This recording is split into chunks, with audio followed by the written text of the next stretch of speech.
வணக்கம் மக்களே, welcome to the ஃபென்டஸ் show. இன்னைக்கு நம்ம பார்க்க போறது எனக்கு எண்டே கிடையாது அப்படின்ற ஒரு தமிழ் மூவியோட ரிவ்யூ.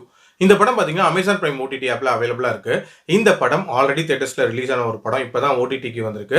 இந்த படம் ஒரு நைட் நடக்கக்கூடிய ஒரு த்ரில்லர், அதுவும் ஒரு வீட்டில் நடக்கிற மாதிரி காட்டியிருப்பாங்க. ஒரு விதமான ட்ராப் ஹவுஸ் மாதிரின்னு வச்சுக்கோங்களேன். அந்த வீட்டுக்குள்ள நிறைய நபர்கள் வெவ்வேறு காரணங்களுக்காக உள்ள போறாங்க. போனவங்களுக்கு என்ன ஆகுது, யார் திரும்ப வரா அப்படின்ற மாதிரியான ஒரு தீம்ல தான் போகும். ஆக்சுவலி இந்த படத்தோட ஸ்டார்டிங்லேயே பார்த்தீங்கன்னா ஒரு கேப் டிரைவரை காட்டியிருப்பாங்க. அந்த கேப் டிரைவர் தன்னோட கடைசி ட்ரிப்பை முடிச்சுட்டு ஜாலியாக ஃப்ரெண்டோட சரக்கு அடிக்கலாம் அப்படின்ற மாதிரியான ஒரு பிளான்ல இருப்பாரு. லாஸ்ட் பிக்கப்பா பப்ல வந்து ஒரு லேடியை பிக் பண்றாரு. அவங்க வந்து ஒரு பிசினஸ் உமனா இருக்காங்க. அவங்க வந்து ஒரு விதமான டிப்ரெஸ்டு ஸ்டேட்ல இருப்பாங்க. ஸோ வண்டியில போகும்போதே அந்த டிரைவர் கூட ஒரு விதமான இன்டராக்ஷன் உண்டாகுது. அவங்க வீட்டுக்கு இன்வைட் பண்றாங்க. அதாவது இன்னைக்கு நைட்டு என் கூட உட்காந்து சரக்கடி அப்படின்ற மாதிரி சொல்லிட்டு இவரும் ஆசைப்பட்டு போறாரு. போன இடத்துல என்னென்ன மாதிரியான சம்பவங்கள் நடக்குது அண்ட் யாரெல்லாம் உள்ள வரா அண்ட் யாரெல்லாம் கடைசியா அந்த வீட்டுல இருந்து வெளியே போகிறா அப்படின்ற மாதிரி நிறைய விஷயங்களை சொல்லக்கூடிய ஒரு படம் தான் இந்த படம். இந்த படம் பார்க்கும்போது எனக்கு வந்து பீட்சா படம் தான் ஞாபகம் வந்துச்சு. அந்த படமும் கிட்டத்தட்ட இதே மாதிரியான ஒரு பிளாட் தான்.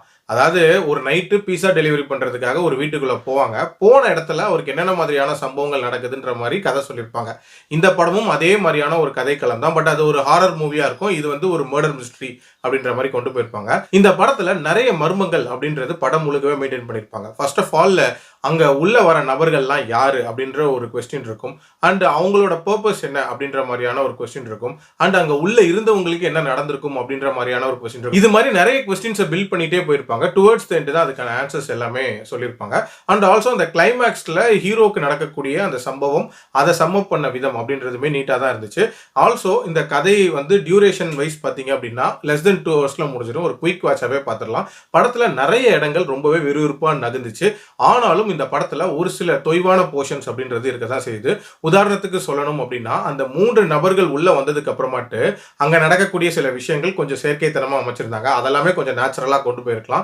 அதே மாதிரி இந்த படத்தோட ஸ்டார்டிங்ல ஒரு கனவு சீன் வரும். அது எதுக்காக வந்துச்சு, அது எதுக்கு பிளேஸ் பண்ணாங்க அப்படின்ற மாதிரியான கேள்விகள் இருக்கு. அண்ட் கிளைமேக்ஸுக்கு முன்னாடி நடக்கக்கூடிய அந்த சீரீஸ் ஆஃப் ஈவெண்ட்ஸ் அப்படின்றதுமே கொஞ்சம் டிராமாட்டிக்கா தான் இருக்கும் அப்படின்னு சொல்லலாம். ஓவரால் என்ன பொறுத்த வரைக்கும் ஒரு டீசென்டான த்ரில்லர் தான். கண்டிப்பா ஒன்ஸ் பார்க்கலாம். என்னோட ரேட்டிங் இந்த படத்துக்கு 3/5. அடல் கண்டென்ட்டை பொறுத்த வரைக்கும் மைல்டா ஒரு காட்சி இருக்குமே தவிர மற்றபடி பிரச்சனை இல்லை. மீண்டும் அடுத்த விமர்சனத்தில் சந்திக்கிறேன். நன்றி, வணக்கம்.